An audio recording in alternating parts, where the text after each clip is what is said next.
their artistry. And so I guess I wanted to start by, I mean, we have so much to dig into, and I I just cannot wait to hear your thoughts. But I want to start by asking you if you remember your first revelation of the Pointer Sisters, or when they Mm, came into your consciousness. yes, I have some. Well, I'll say they're so early in there that I don't know which one was first, but in the spirit of your question, your wonderful question, I remember watching the videos.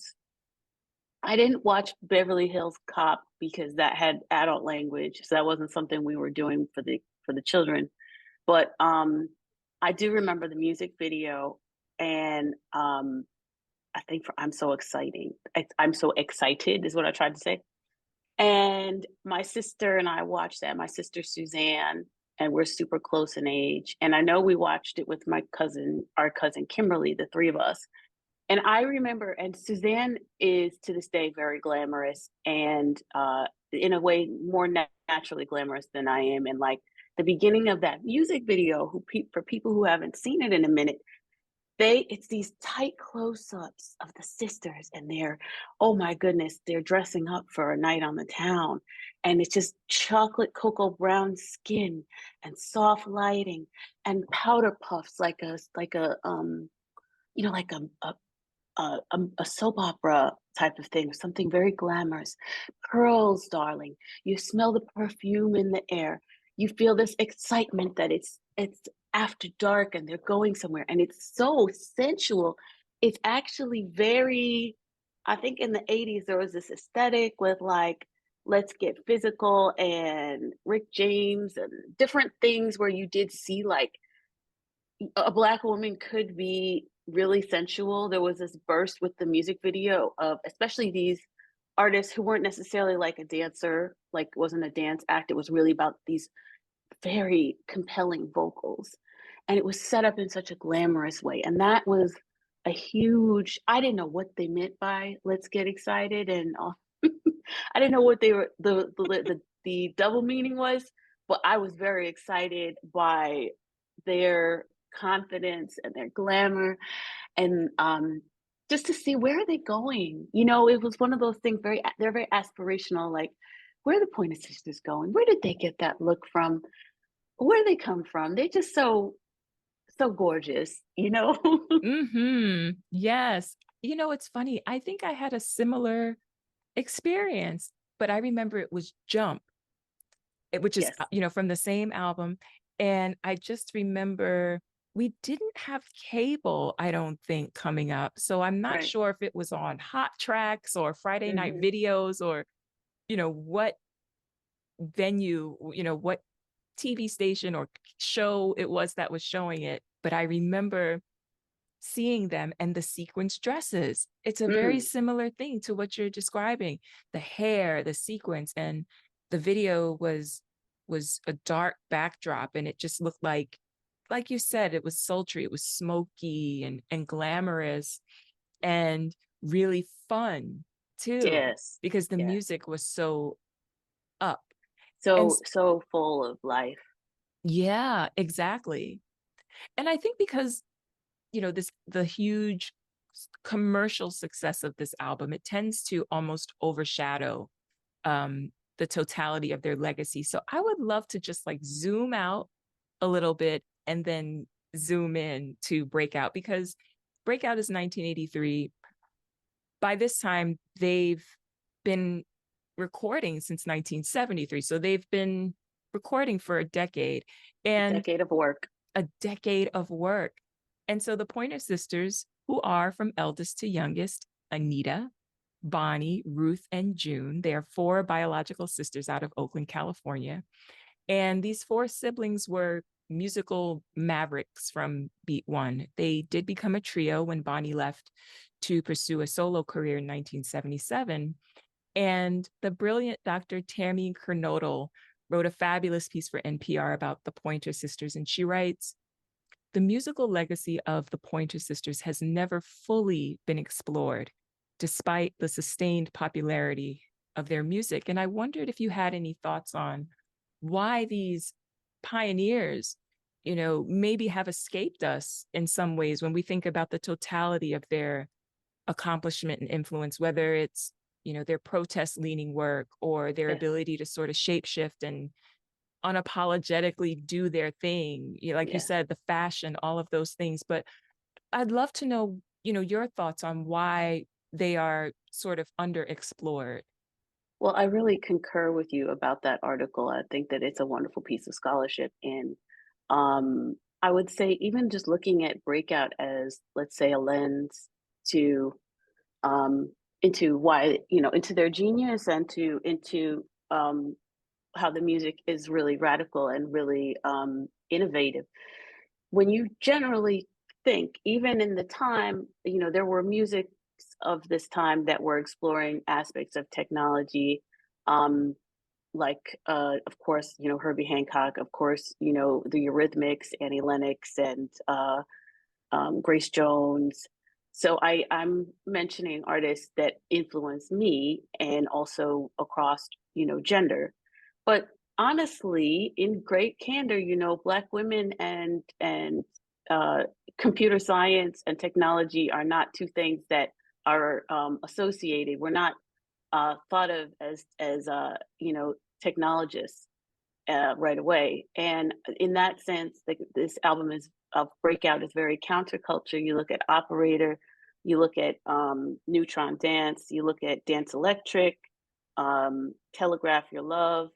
These sounds, these stories about technology and love and contemporary times and the things that a contemporary woman wants for herself and how she wants to be loved. Um, this entire thrust is just totally um them writing their own story, in my opinion, and also really um grabbing the chin of the American public and bringing them to the window, like, look at us in this way and feel us in this way and dance with us in this way.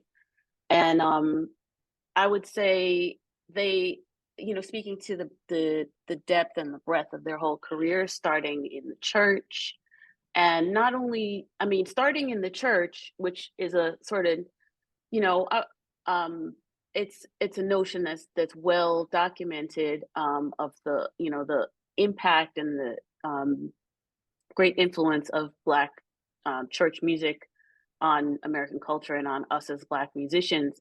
But they took the gospel styles that they put together, and as you listen to them talk about their story as children, they were initiating how they were going to sing even as children in church, and then um, you know gravitated out of the church, taking those threads, also taking the regional influences of their extended family and exploring the country sound when they did Fantasy.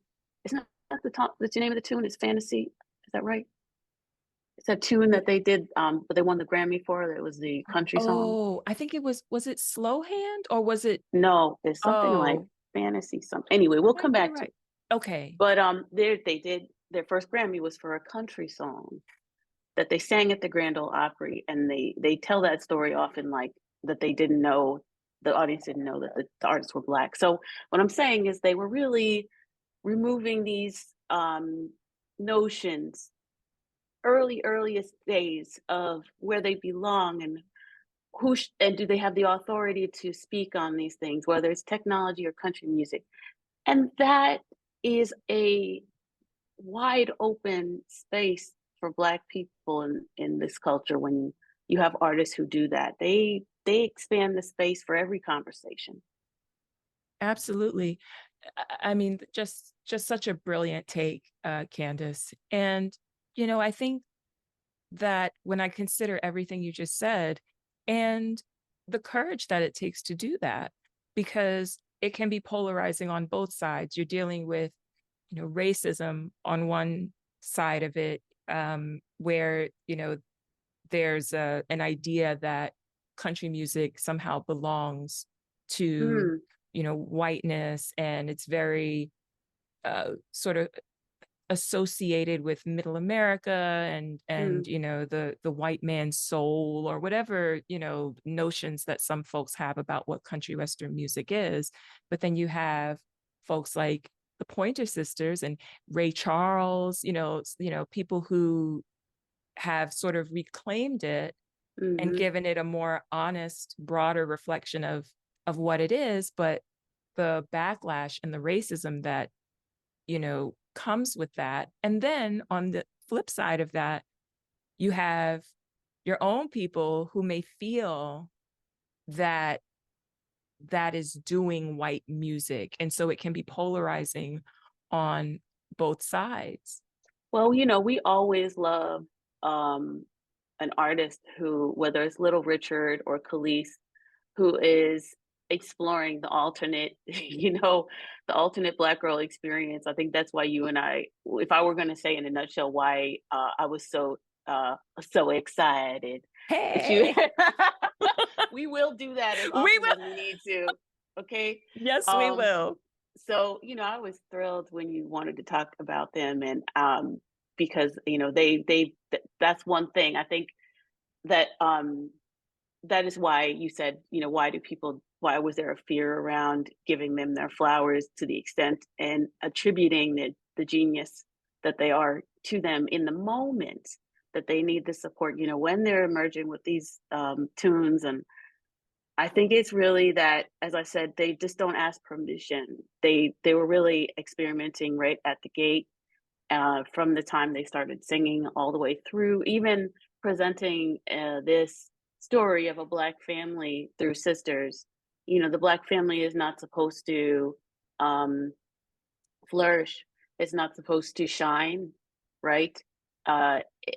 These women were definitely out there, and the talent was so strong, and the sound was so um, godlike that they can't be denied. And yet, as you said, of course, always as you read about the different interviews they've done over the years, always facing great opposition, and um, you know navigating even the stakes of working with your own family.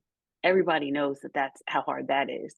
Everybody has that in their family where family members try to work together. So they're just bold upon bold, and I think that this country uh, doesn't want to acknowledge that all the time for the reasons of racism, gender oppression, um, commercialism, greed.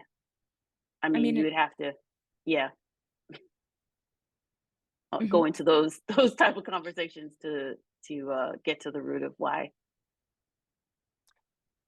I agree with you wholeheartedly. When you brought up interviews, I think about, I saw an interview that they had done with Mike Douglas Mm, and even some other interviews where the first question, when you said talking about the family dynamic and how sort of brave that is, yes. I need to find a better word, but um well, who's the catty one?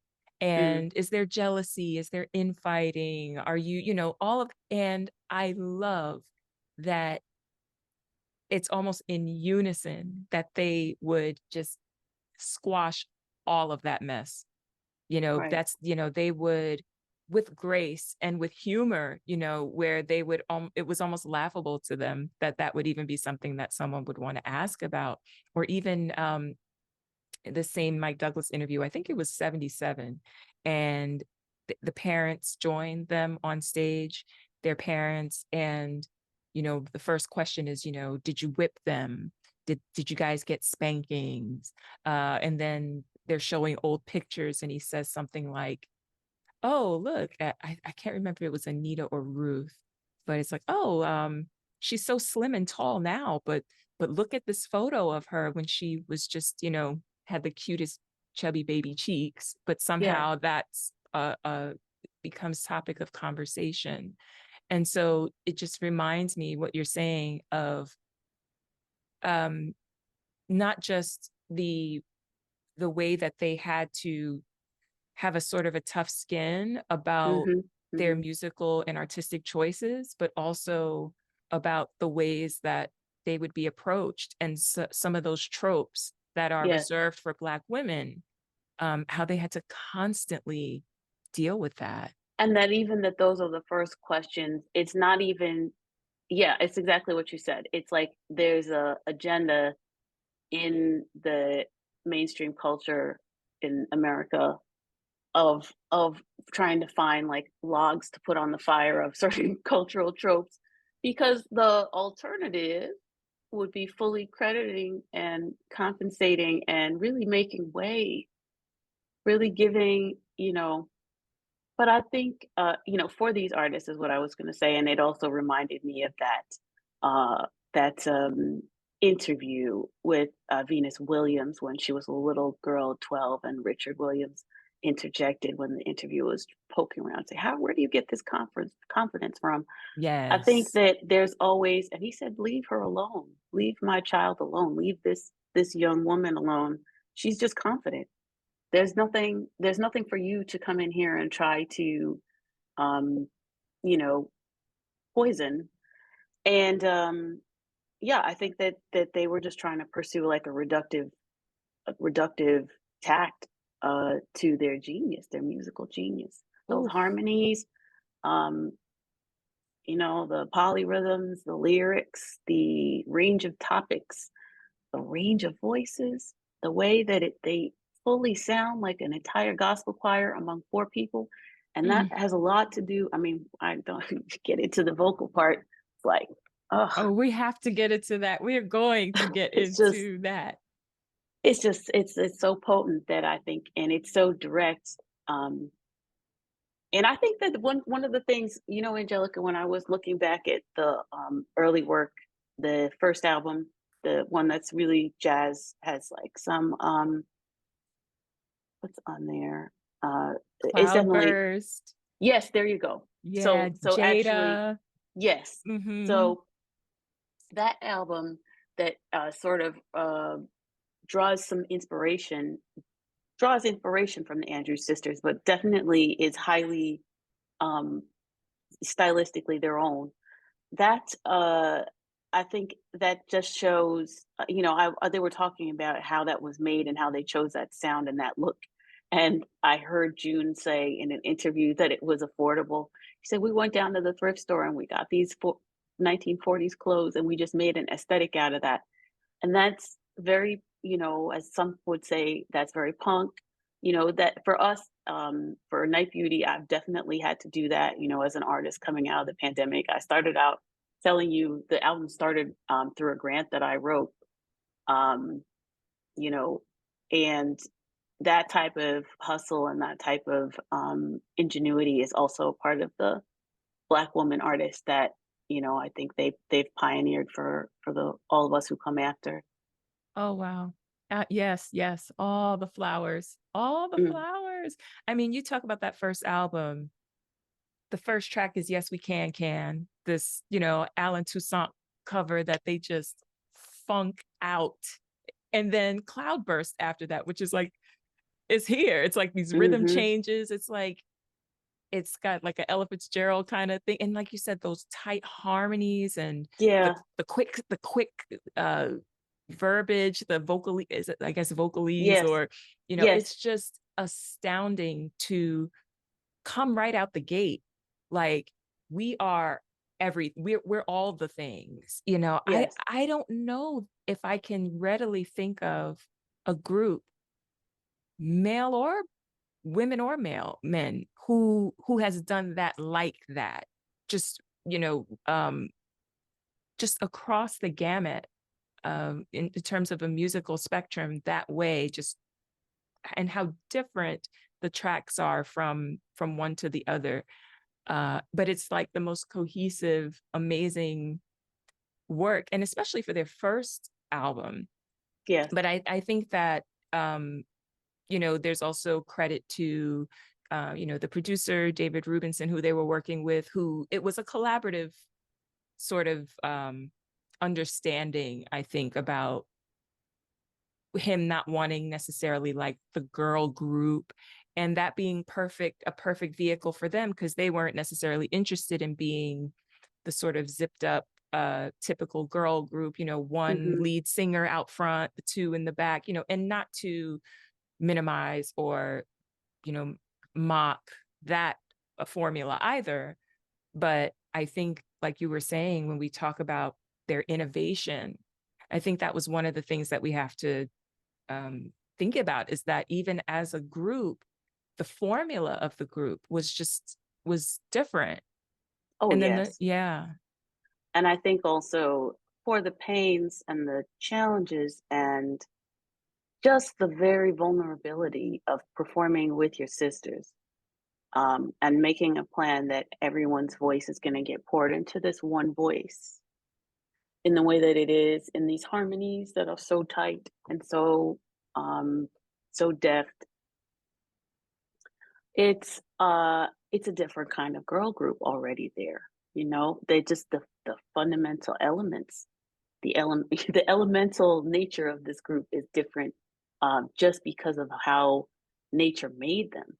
As a vocalist and an even a, you know, I'd say kind of as a like a voice scientist that I am, um, an educator, I listen just to the timbre of their voice and what you call the vocal package, you know, which is basically like your vocal thumbprint.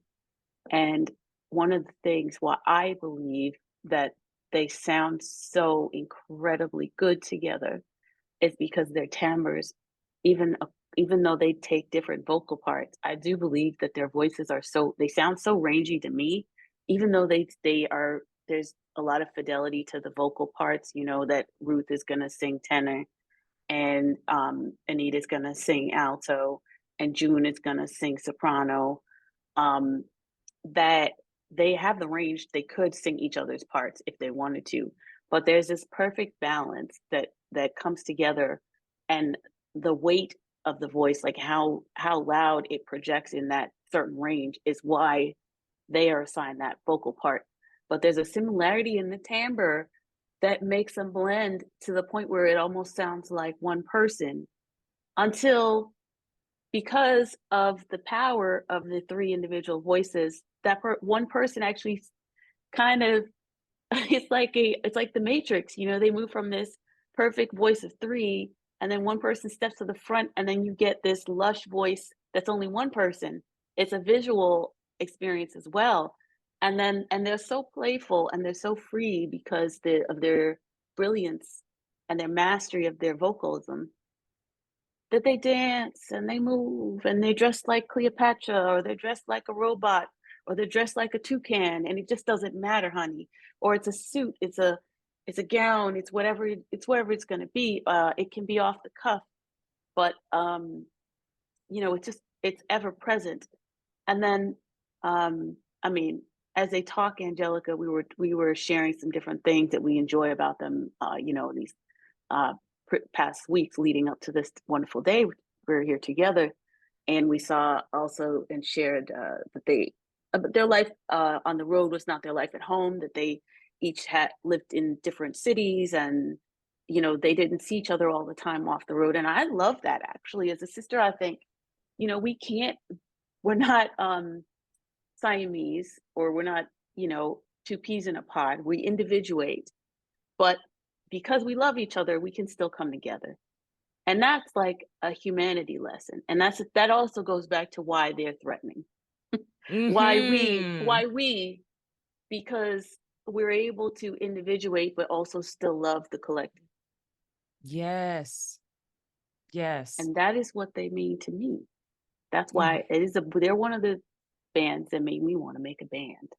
I can be a vocalist by Yes. myself, but I love um, being a night beauty.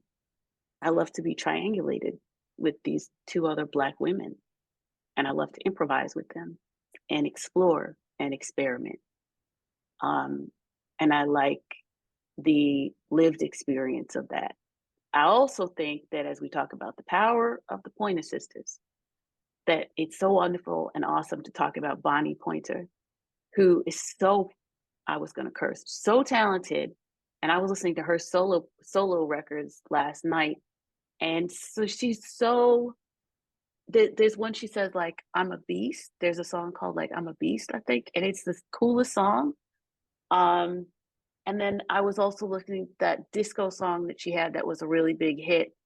I'm missing the title. I think it's because I haven't had enough coffee today. But I read that she tracked all the harmonies herself.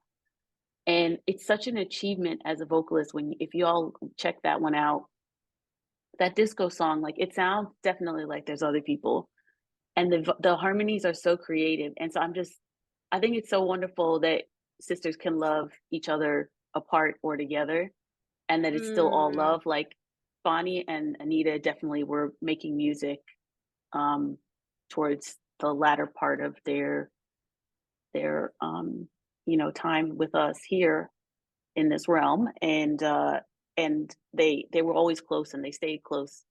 You know, it's just cool. It's just a beautiful, beautiful, um, and hard one, and many times challenging. You know, they went through very challenging life, personal experiences, managing and navigating addiction and other challenges of this world, and the difficulties of this business, and they just you know persevered through it and mm-hmm, just grew more and more great in what they do.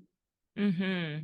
I think that lends to the support that they had for one another, Hmm. their transparency, but also their full support, that whether one sister was struggling more than another in a particular area, or if they were all struggling, and the sort of, like you said, it's not a Siamese, uh they're not Siamese, and also our lived experiences are not in lockstep where we're Right, experiencing the same thing at the same time. And right. so to be dealing with addiction, but maybe being in recovery, and then another sister's really having a hard time. I mean, just that dynamic alone could tear up a relationship, could destroy a relationship, because just because you're in remission or recovery, doesn't mean that you can't still be, triggered, or, all of, we know, I don't want to speak out of turn about addiction, but what Hmm. I have heard from folks who have, been in recovery or in and out of recovery is that they say, I'm always, I'm still an Yes. addict. I'm Yeah. just, prevailing, through it. And so even just that dynamic of maybe one struggling more than another, and how much proximity do we have, fear of falling back, or whatever, and just to be able to stay tight, I guess is what I'm saying, Yeah. through whatever each woman is going through, and being mothers, or being in whatever personal relationships, and all of that, and to stay like this, to stay Yes. this tight is. And speaking of tight, those, you were talking about their harmony, and then you were talking about even when they sing in unison, Yes. when they, first of all, those harmonies are so effortless, seemingly effortless. Like you said, it is a culmination of years of skill and practice and work. So effortless is not the word. It comes off effortless to the listener, or when we Right. watch them, count off a song and not even look at each other, and they're just locked into the harmony. Right. But they're when they, like you said, when they sing in unison, it's like one voice. And I think a prime example of that is when they're singing the pinball song from Sesame Hmm. Street, because that's, I mean, I still watch Sesame Street. There's a great Sesame Street documentary that came out called Street Gang, and I've watched that like 4 or 5 times. Sesame Street is just my happy utopia. Oh, But I'm a child of Sesame Street too. I know. I of mean, definitely. Patty yes, LaBelle singing the alphabet. Come come on, come on. And and the the Pointer Sisters, and I feel like it's kind of been making its way across social media. Yes, that is absolutely the Pointer Sisters, for our listening audience who are singing 1, 2, 3, 4, 5, 6, 7, that singing that Hmm. classic song. 11. Hmm. Yes. And that do do do do, and the way they sing in unison that way, but it's almost like this stagger. It almost sounds like 1, 2, 3 is the same note, but it sounds like each of them sang one, another sang two, and another sang three. So Yeah. it sounds like it's hard for It's me to describe it's it. almost automated in their timing. Like it's Yes, so so so that's clean. it. It's so That's it. clean. It's so clean. It's And always so then, clean. yes.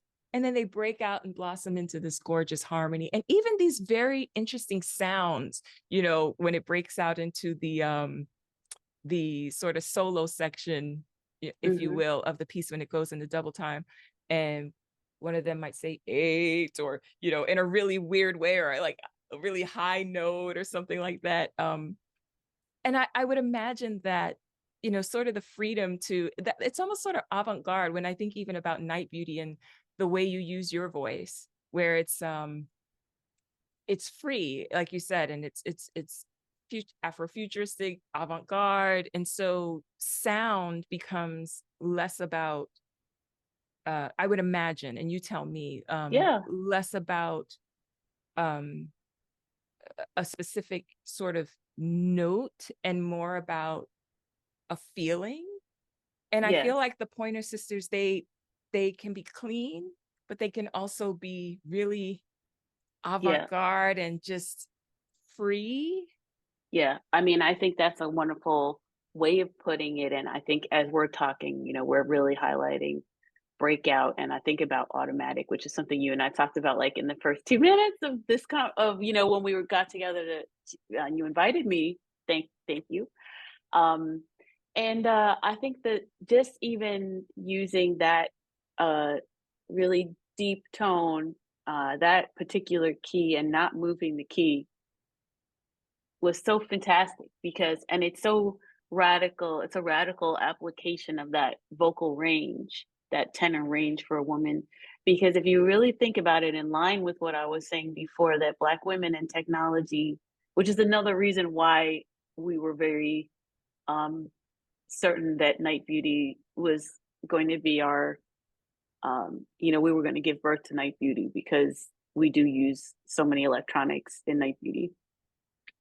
And like all three of us use a number of electronic instruments. And uh, in any case, coming back to Breakout, she uses her natural tenor voice, which actually someone might think is processed, but it's actually just the rich low of her voice, and uses it in a way that bends gender. And it sounds it was Ruth I'm speaking of, who sings automatic, and she said that in an interview that a lot of folks thought it was Stevie Wonder singing, and that it delighted her. And also, if you think just socially about automated voices, the song's called Automatic. So like the voice on a telephone line, the voices of our social spaces in an elevator or a train conductor, um, they're not always a Black woman's voice. And those are those voices that you hear in public. And the fact that they made it what it was for them. They wrote that story, and we all just gobbled it up. Yes, And indeed. I mean, it's like, it's just you said clean. It's just like they just did it. It's like it's done. You know, I'm just about to blow your mind with this. You don't even know who it is. It's that Yeah, woman over there in the sexy dress with the beautiful long afro hair. That's the one. That's the voice of the song. Like, exactly. Singing this low, deep tenor. And to your point, it was like when they came across this song, and mm, I guess it had been demoed already in that key, and they presented it, and I guess the label or maybe the producers, I don't know, were like, well, who's gonna sing that though? And it's like the fact, the idea or the notion that it didn't even occur to them that Ruth could do it, mm-hmm, or whoever wanted to try it, but certainly Ruth was more than equipped to get down there range wise, and that eluded or escaped or evaded their creative thinking when they were thinking about what songs to put on the album, or what material to go through. That song didn't even come into their minds because of their sort of limited thinking about what these women could do. And I think when you talk about whether it's the need for something like Black Girls Code, or just like you said, just the constant having to remind folks of our capabilities, and not to just do the thing, but to invent the thing, to innovate the thing, to Mhm. be the prototype of the thing, but we're always having to sort of prove in that way. And so I'm thankful that, they said, well, we'll do it. That's who can do it. We're going to Yeah. do it and knock it out of the park. That song has such a delicious groove. It is so Mhm. good. That is just, I think it might be my favorite song on Breakout. Yeah. All of my defenses down, Hey, down. right? All of my defenses down. Yeah. Yes. It's like And I think you such. might even be a couple of keys lower than the original. Candice, You wait a think minute. so? What? I think that was the Yes, right. I Well, think what is your range, woman? I have a wide range, but everybody with a high voice has a low voice. I mean, if you build the voice, you build the whole thing. Yeah. I have a good low extension, but my voice type is like June, but I have a good low extension too. But this is, if when you hear somebody as a vocalist, such as Ruth Pointer, and she uses her low, it makes you realize that you should be using your low. And that's the full paint, that's like the full paint box palette. That's the full range that Mm-hmm. we should be painting Black stories and stories of Black women with all the hues. Um, and I think that's always what comes to mind. It's just a stone cold jam as well. Ooh, and the lyrics and the double entendres. All of my defenses down. It's just that. Yes. It sounds like a robot. Oh, it's delightful. It's just a delightful song. There's like, don't you think they just have so many songs? It's just sheer, it's just sheerly delicious. They're just It really is. I mean, Ryan Murphy, when he when Pose was on TV, which we all know had I'm gonna go ahead and say the best soundtrack in televised history, safe. because they, coming from the Bronx and kind of growing up, a little bit behind those folks who were actually able to be in the clubs in the 80s, whereas I Right, was, young.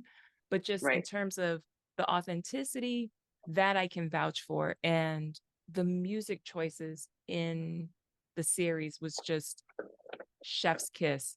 And Yeah. I remember even Automatic playing in I don't know if it was a ballroom scene per se, but it was on the show. Mm, And it was just so fitting of the time, um, the way that, I mean, I think, we'd be remiss not to mention that I think the Pointer Sisters music was also a very safe space for the queer community at that time, when exactly. when we were dealing with the AIDS crisis and the war on drugs and things like that. The Pointer Sisters. And a lot of that has to do with the fact that they were sisters, I feel like too.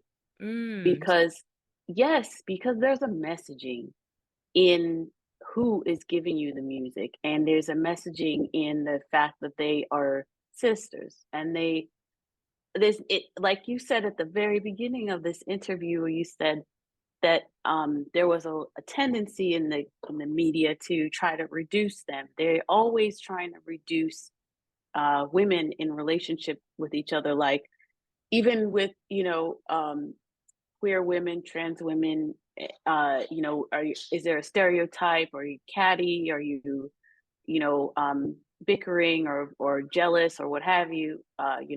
Cat fights.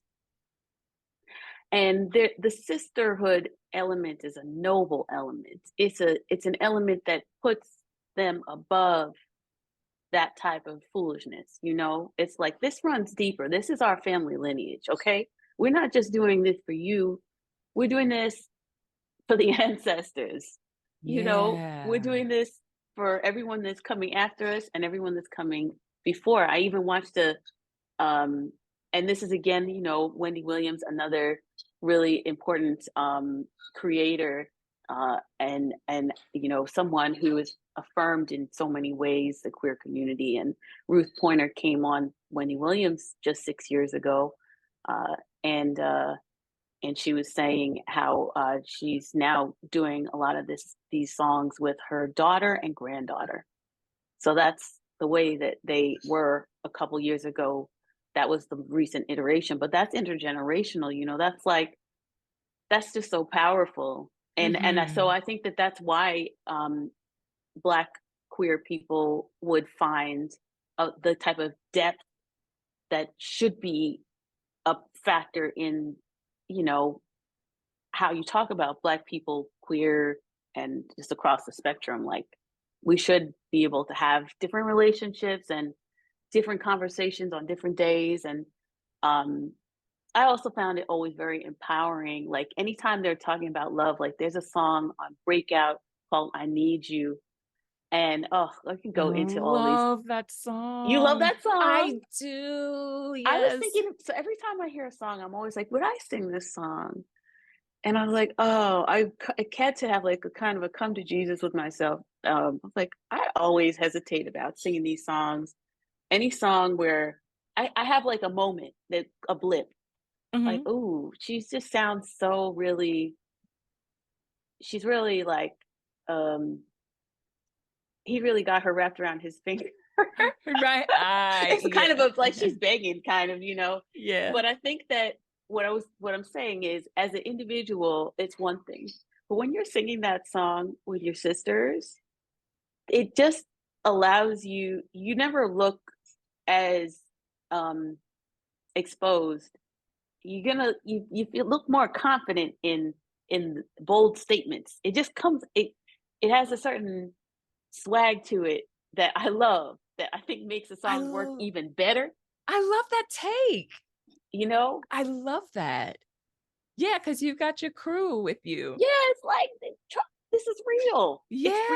Everything is realer when the Pointer Sisters can sing it, because, or when you have like a formation, you know, there's that Beyonce song about formation. Like, when you have your people with you, it's like you're making your, which is why I love my bands. We Mhm. definitely, I always feel like that. Like, when we are playing together, we make our own territory.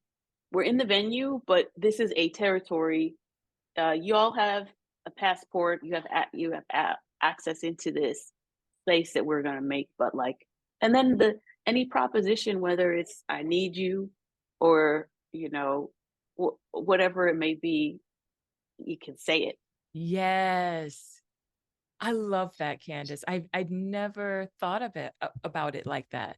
And I love that. And I love Anita's Anita sings lead on that, I I think. think so. Yeah. Yeah. I just love her sort of, I almost feel like those are songs that like a Fleetwood Mac would do, Mm-hmm. or when she channels that like Dolly Parton Yes, the thing, twang of it. the Mm-hmm. twang of it, and makes it her own and so soulful. Those songs just give me, I don't know, I'm a big fan of like AM rock, Mm-hmm. yacht Mm-hmm. It's just a rock. vibe you just It's need. a Yeah. fucking vibe. Yeah. We It's like can you just curse here. gotta, we can or we can't. We can. Oh, I've been like holding back. I know. I was trying to give you the high side, like, girl, You're like, girl, you let it out. I'm let it like, out. Yeah. yeah, I agree. I Yeah. think also, you know, what I was gonna say when we were talking about the aspect of um like, just give me a second. Hmm.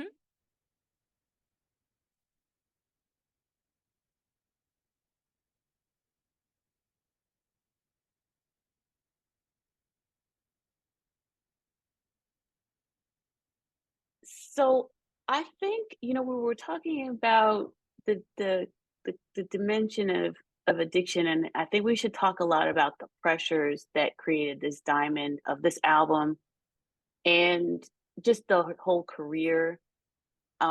Because I like you said, we're not experts in addiction in any capacity, but we are experts in being Black women, and thinking about and Black women in the music industry, and just thinking about not only stepping away from the role in the church that they had in their family and making brand new careers as a family, um, but accommodating personal relationships, motherhood, um, finances in this business that is so historically treacherous as far as, wanting to build the savings and have a nice life. You'd be surprised, the entourage and the staffing that it takes to keep yourself in, dressed like Cleopatra. And that stuff takes a lot of help, and that's very expensive, and that's a lot to shoulder. Um, they said that they really loved buying a house for their mother when they first started making money, and that's a lot to shoulder as a Black woman and, decades back. And I just think a lot about the pressures on them uh, at the time when they arrived in the music business and the type of quality that they insisted upon that we enjoy now. Like, you always have to, and I've experienced that too. That's characterized my path is like I play across many contexts and genres of music, and I always have to push for it. I have to do a lot of things myself because they people won't go there with me in their mind, not just their pocketbook, but they won't go there with me in their mind. And I have to like see it, I have to build it, I have to point to it, I have to point to it 5 more times. And in that regard, when we're talking about Sesame Street and the many things that they did, I was watching I think they did Flip Wilson's show and many, Carol Burnett. Um, I think it was Ruth who just said kind of under her breath in that interview 6 years ago, y'all have Instagram now. We had to do TV. And I thought, my God, they did Mm-hmm. have to do TV, meaning you have to have your face beat. You have to have this many wigs. You have to have this many costume changes. The choreo has to be perfect. It's a live tape audience. Then you have to go switch over and do your state, your tours. And that's how you're supporting yourself. That's how you're buying your mom a house and supporting. They had two brothers. They had a full life. And so I just wanted to speak on that, like the many pressures that produce the diamond of the album. Like Mm. even being, stepping up to that major, major moment of a song on the soundtrack of a Eddie Murphy movie. Like that's so highly visible. Yeah. And the And song when that it and you was, and the right? song that it was and the reaction and like how much support that they have. Fulsome support, not just other people co-signing or benefiting, but like real support. And those are some of the pressures that I think impact the way that addiction takes hold. And like Mm. um and I just think about that. I think we need to talk about those pressures. A lot of those pressures exist today. A lot of people were struggling with those things today. And that's part of the compassion that you hear in their sound too. Is that Oh, I love that. they Mm-hmm. know, they're singing from a place of love and compassion and wisdom and learning and like, and that's sexy. Hella sexy. Hella sexy. My heart goes out to Ruth.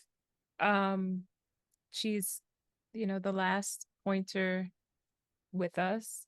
And I can't imagine what that um must be like. I lost my sister uh, not even 2 years ago. Sorry for And your loss. thank you. And you've been just consistently lovely about that. So thank you. Thank you. Um, but I mean, one time was enough. I can't imagine, 3 times, and um, what that, especially when you're, Hmm. the last, one. And, um, but I say this with the utmost respect and with no assumption, but I I I think that the tightness, the it seems like the pact that they had among each other as Black Hmm. women, that I I am my sister's keeper. I am Mm, beholden to you and dedicated to you and committed to you in a way that um, has to be different, because this business is not, uh, it does not support, doesn't supply that. encourage, Hmm. nurture, yeah, any sort of love.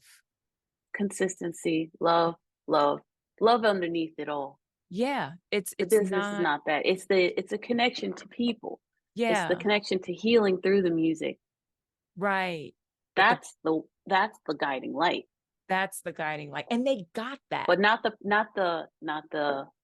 the popularity. I mean, the Yeah, popularity is as it relates to people who love the music and keep us close through listening. That's love. that's the That's not love. that's not like cool points. That's like something very genuine. Exactly. And so I would love to just talk about Neutron Dance for a second.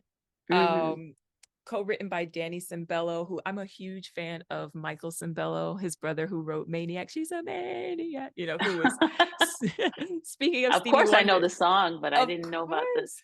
Okay. Yeah. Oh yeah. I know you know that song. I feel like Yeah. if we came up as you and I did in the 80s, like, yes. Exactly.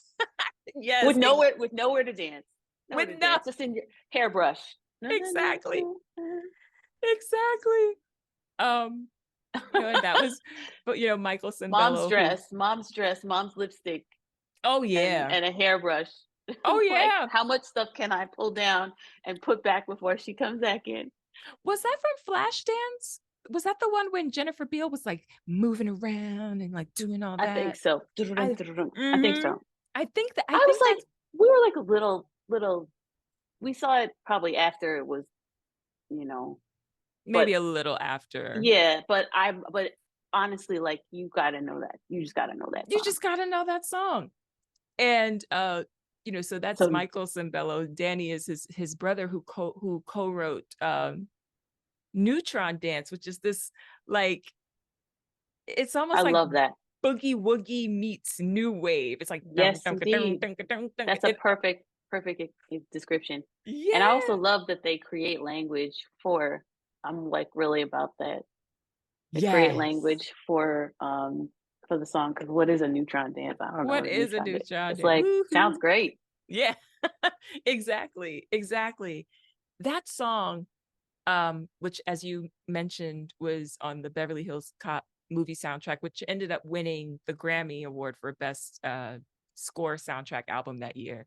But it's interesting because in many ways, this is Eddie Murphy's crossover. This is the moment where Mm. he becomes, he's no longer just Household name. ours. He's the Yes. household name guy.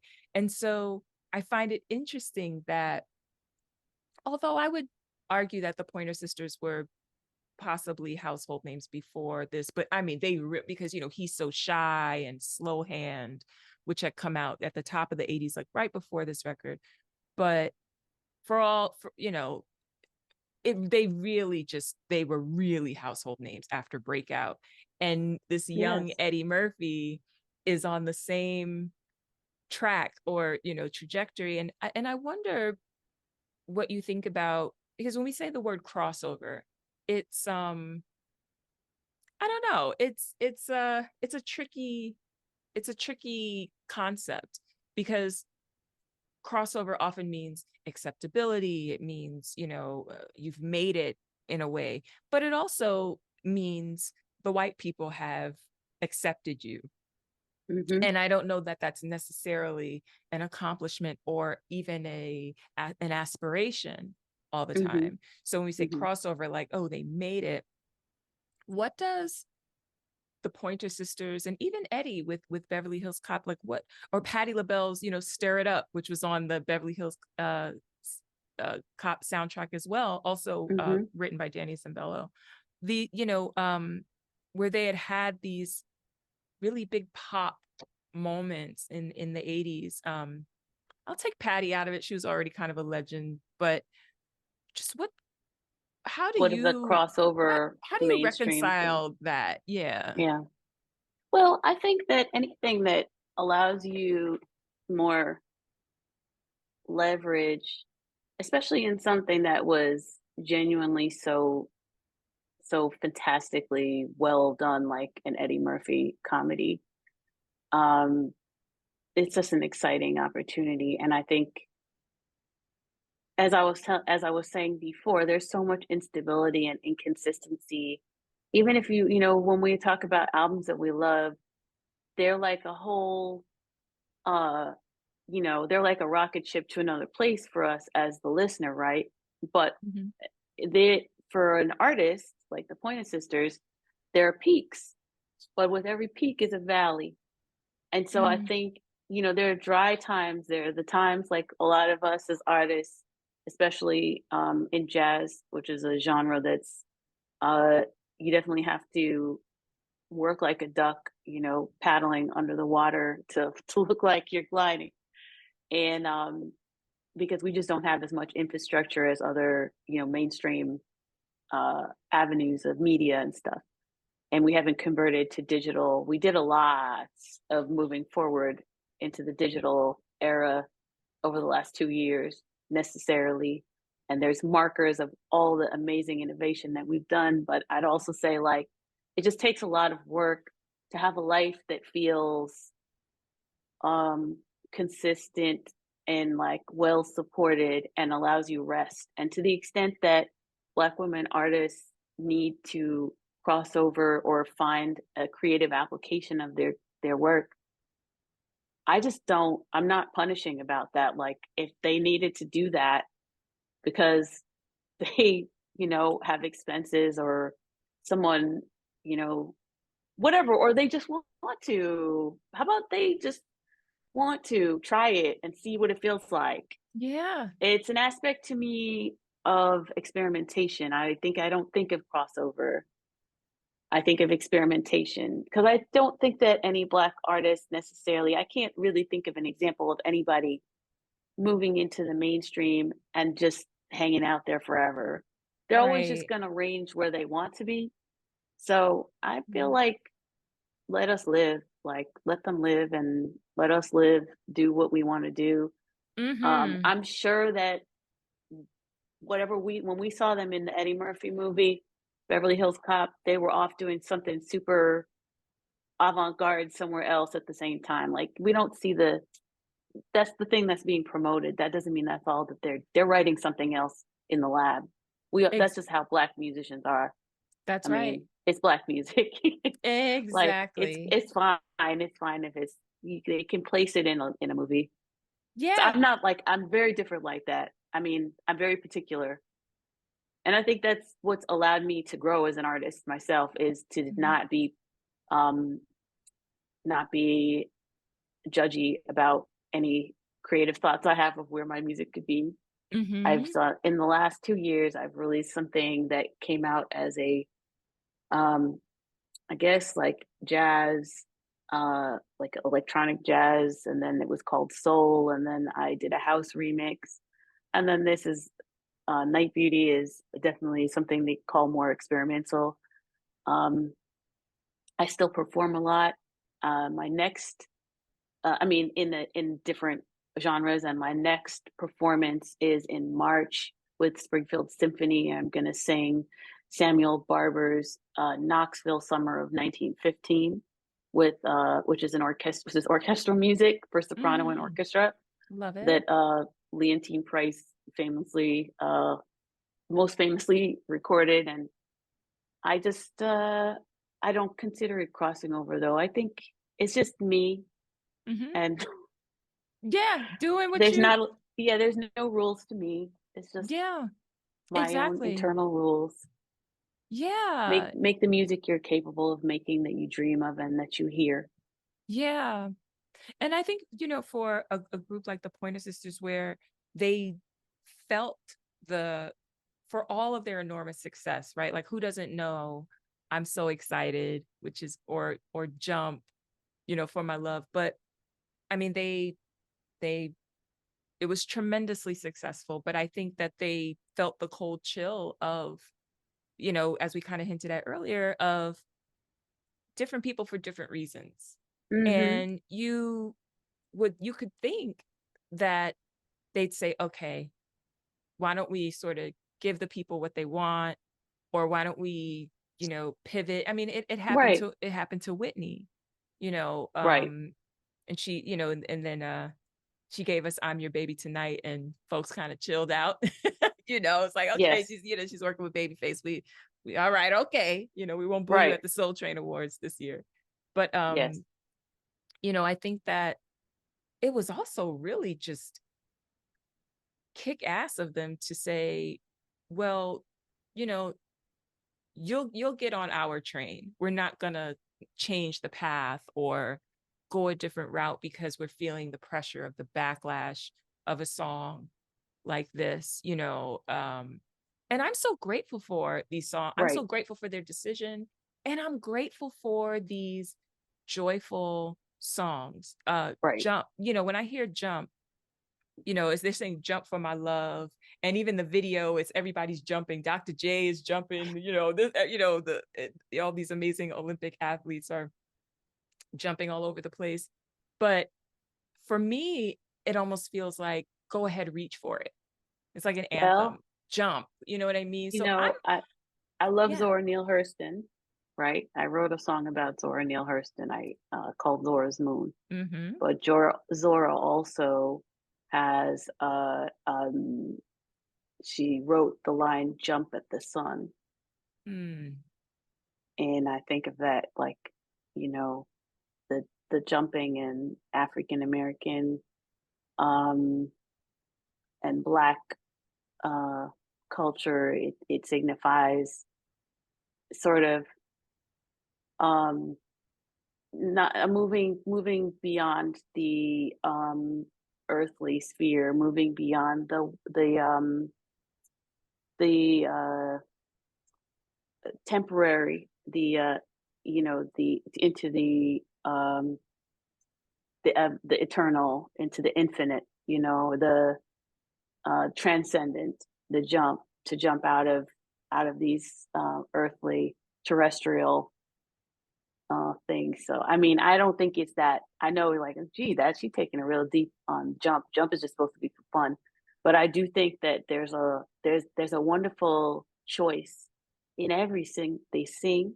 There's a wonderful choice in every word that they sing, and I Mm-hmm. really never feel like they sang anything.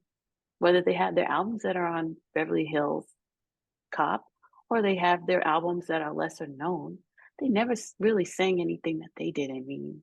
So I do think that, um, first of all, blessed and grateful for Ruth Pointer out there. We're so grateful for you and your family, your sisters, and it just means so much that you never sang a word you didn't mean. It means a lot for Black women and for everyone. And Jump, it's like it's a proposition too. You could be like Dr. J jumping, or you could be a little child, and the advice is the same. It's like, go for it. And I just Yes. love that. Yes, yes. These songs, they serve, first of all, I think that's such a beautiful sentiment, um, and such a gorgeous way of looking at it. And yeah, someone may say, "Oh, that's really deep," but let's go deep. Let's get deep, because And just let it's yourself feel it. Yeah. let you, yeah, exactly. Because what happens, and why I don't think that's a far-fetched thought at all, and why I think it's just a testament to the beautiful way your mind thinks, is that, you know, even our evolution of how we feel those songs, when we were little, we were just jumping off the Mm-hmm. bed when it was, Mm-hmm. jump. Which was But very important for us. very important, very important. Or even to just be excited, to just let our hair down and just be wild and punk and And let your hair free. get messed up. Let it Let sweat it get out. frizzy. Yes. Yes, exactly. Yeah. Yeah, like Yeah. those things were important for our sort of budding liberation. And now, having lived life 40 years, 4 decades out, Yeah. um, it means that and so much more, because we realize you know, all the wonderful things you said, and also the what went into them being able to do that, what went into them doing it unapologetically. And Speaking on that, on Angélika, I was thinking it was really like definitely the predecessor to put a ring on it. She said, "Jump if you want to take my kiss. If you want, take my kisses in the night. Jump for my love. oh, If you want to take my kisses in the night, then jump for my love. come You on. know, I know these arms could fill you up. It's not uh, I know my heart can make you happy. Yes. You know, if if you want to take my kisses in the night, then jump for my Come love. on. My love Woo! is up here, honey. That's right. Up here. You That's can't right. see this. That, Like that's that right. proposition, and it's better than to put a sorry lady, but it's better than put a ring on it Right. because it's not really about Because you that, can put boo. a ring on it and still not be jumping. The ring could, okay. Okay. That I know. So Listen, everybody knows. Everybody knows that. that's right. Ruth was talking. Ruth said she was married 5 times. Mm-hmm. Her fifth marriage lasts over 25 years. That's so Mm-hmm. amazing. Yes. But all of us, let's not think of things in this as Black women in these constructs. Mhm. Um, you know, uh, if you want to take my kisses in the night, then jump for my love. Mm. How awesome is that?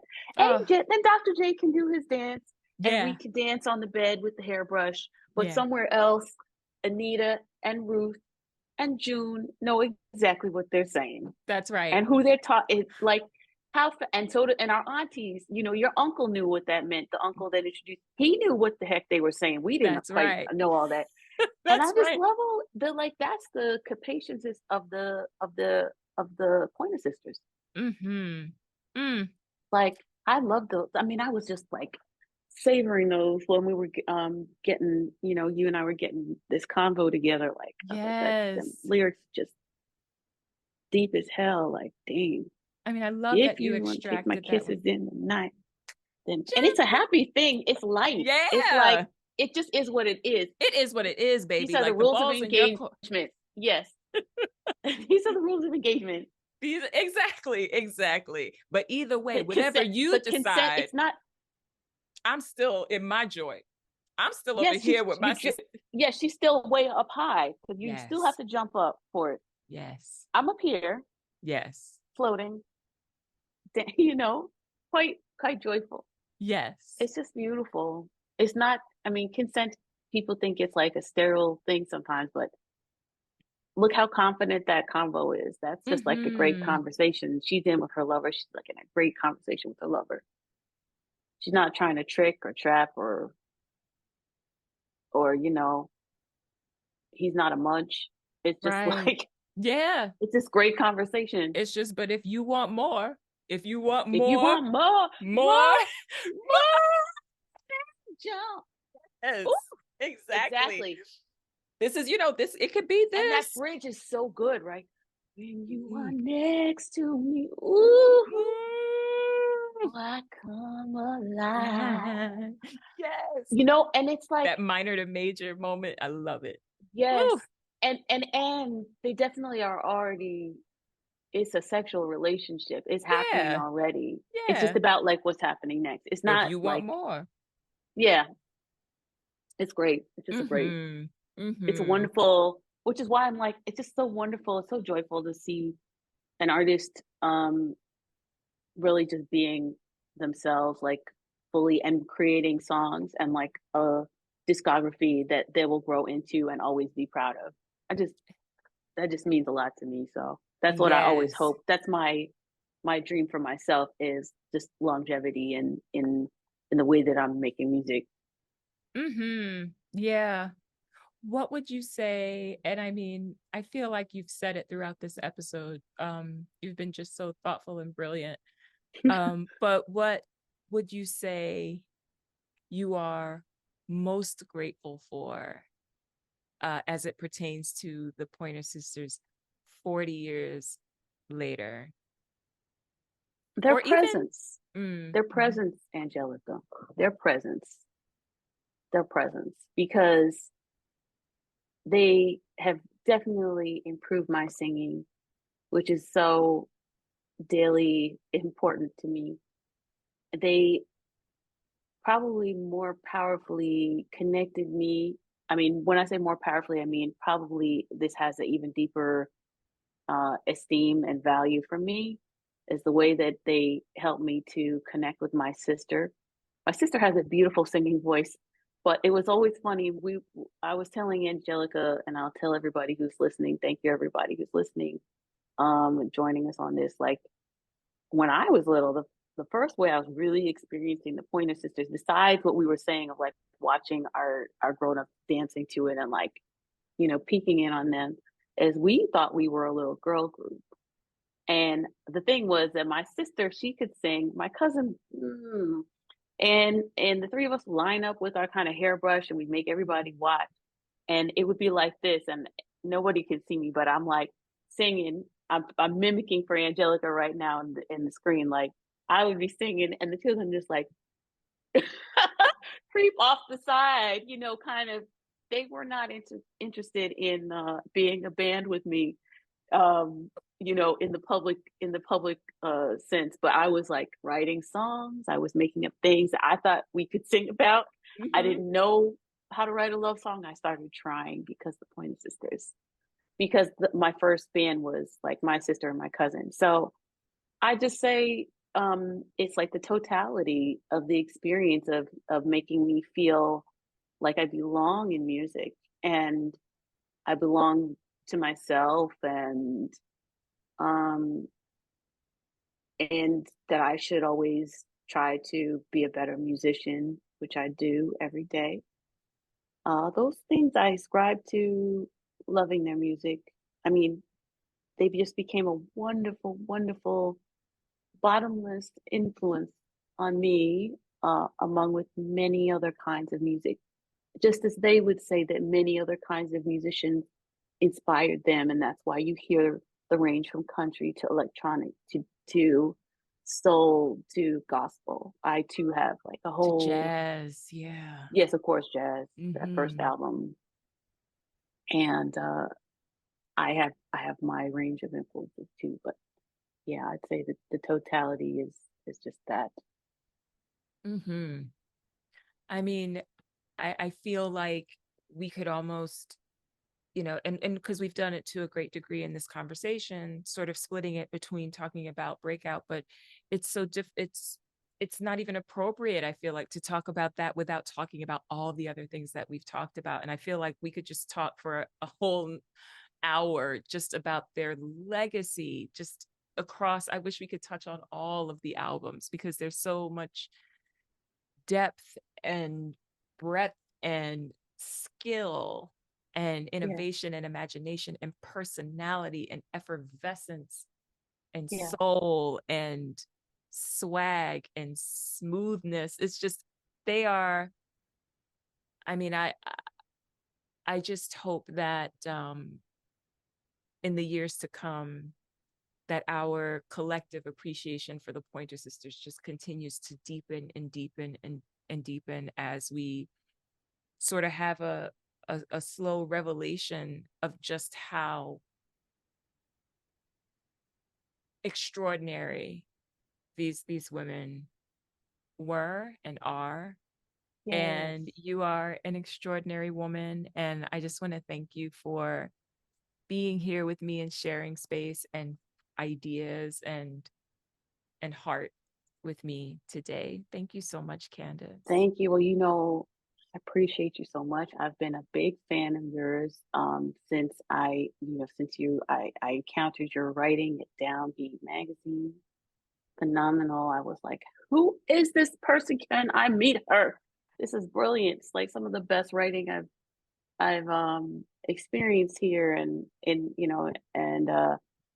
I just think I love that this another episode that comes from the mind of Angélika Beener, and just honored to be here, and I love to see where Milestones is going. I'm listening with everybody, so thank you. Thank you. Thank you so much. And likewise, I feel like since I met you in I think 2015, and Mhm. it's just been like I've just been locked in and keyed into you, and Thank you. such a fan of all you do since that time. And so the feeling is mutual, my sister. Thank you. It means a lot. Thank you. Oh, you're very welcome. Where can the folks find you? That's a fun question. So we're going to have a really wonderful event in May to celebrate our album in New York. Just you can link up with me at Candice Hoyes. If you do Instagram, TikTok, and those things, I'm in Twitter. It's CandiceHoyes, Candice Hoyes, and we'll just be giving you new music. It's not gonna stop. It's gonna keep coming all of 2023. We have a lot to share and some surprises. So I'm just excited to get in my stride after I'm these past so years. excited. Yes, And I just yes. can't hide. Come on, Candice. Yes, yes, yes. Yeah, We it's said we real. were It's going to real. do that. We So we will be doing that, into the foreseeable future. exactly. We're about to It's lose control, and I think we like it. I Yeah, think so. you can't Yeah. stop quoting. It's just super quotable. I mean, but And I'm just going to tell you this right now. okay, That jump theme that you just pulled out, that you just mhm. elucidated for all of us, I'm keeping that in my heart. I mean, that is just so good. That Angélika, is so good. 2023 is the year of the conditional statement for Let's Black women. go. Let's go. Okay. If If I hear the if more now that I'm grown, I hear the if more than the jump. It's like right. there's a if we can jump if. If I love you. I Thank you love you so too. much. Thank you for the And joy. oh, thank you so much. And we'll see you next time. Oh, Candice, thank you. This was amazing. It was super fun. It was super fun. You know, I I mean, have to screen grab us both doing this oh at some yeah,